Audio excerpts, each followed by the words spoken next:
Bon, je vais vous présenter la solution sur la monotraite, comment repenser le travail sur sa ferme et améliorer sa qualité de vie.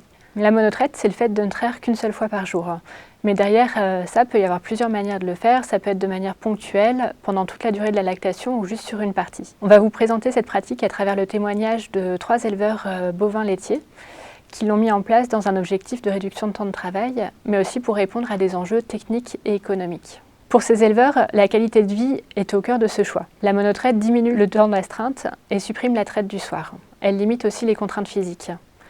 Anthony, éleveur dans la Manche, travaillait 70 heures par semaine pour 500 € par mois. Il se sentait esclave de son travail. Il a pu basculer son système en toute herbe, monotraite, vache nourrice, et grâce à toutes ces pratiques, il a diminué de 20 heures par semaine son temps de travail. Aujourd'hui, des tâches qu'il voyait comme des contraintes, comme par exemple la surveillance des bêtes le soir, sont redevenues des tâches auxquelles il prend plaisir. Stéphane, en plus de ces questions de gain de temps, voit aussi l'intérêt physique.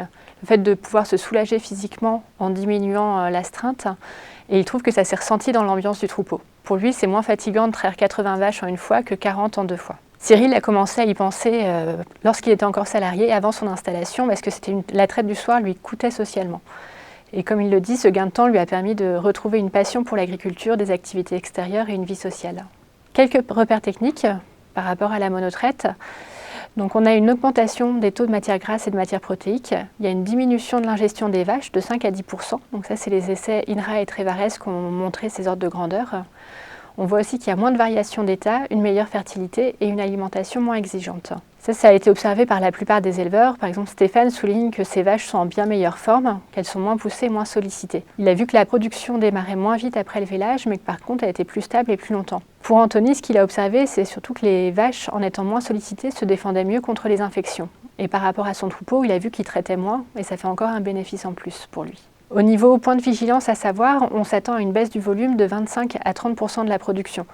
Anthony, ainsi, il a passé ses vaches de 42 à 50 pour compenser cette perte, et ça a pu être fait sans augmenter la surface, car en monotraite, les vaches consomment moins. En moyenne, il a perdu 33% de la production sur ses vaches, mais comme il a gagné 4 points de TB et 2 points de TP, en matière utile, il estime que c'est autour de 25% de baisse. On conseille également de partir d'une situation cellulaire saine et de bien surveiller l'évolution. Pour Cyril, c'était un peu une des interrogations avant de passer à la monotraite, car son niveau de cellules n'était pas forcément idéal. Ce qui l'a rassuré, c'est qu'il pouvait revenir en arrière sans conséquence et que ça ne demandait pas d'investissement. Aujourd'hui, 1 an après, la situation cellulaire est bonne. On conseille également de maîtriser les risques de mammites, qui peuvent être plus importants en cas de récidive.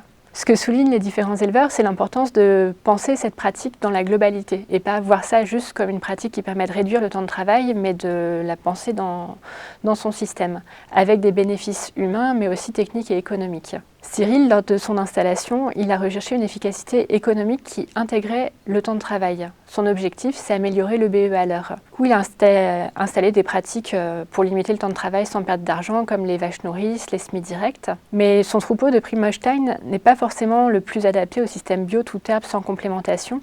Il a eu quelques problèmes de reproduction, de pattes, de taux et souvent des vaches qui étaient assez maigres. Du coup, pour ça, il a commencé à croiser son troupeau pour avoir plus de rusticité. Mais aussi, la monotraite, ça a été vraiment une réponse à toutes ces questions, parce qu'en sollicitant moins le troupeau, ça a permis de diminuer ses problèmes. Stéphane, lui, souligne aussi l'intérêt économique que ça a eu.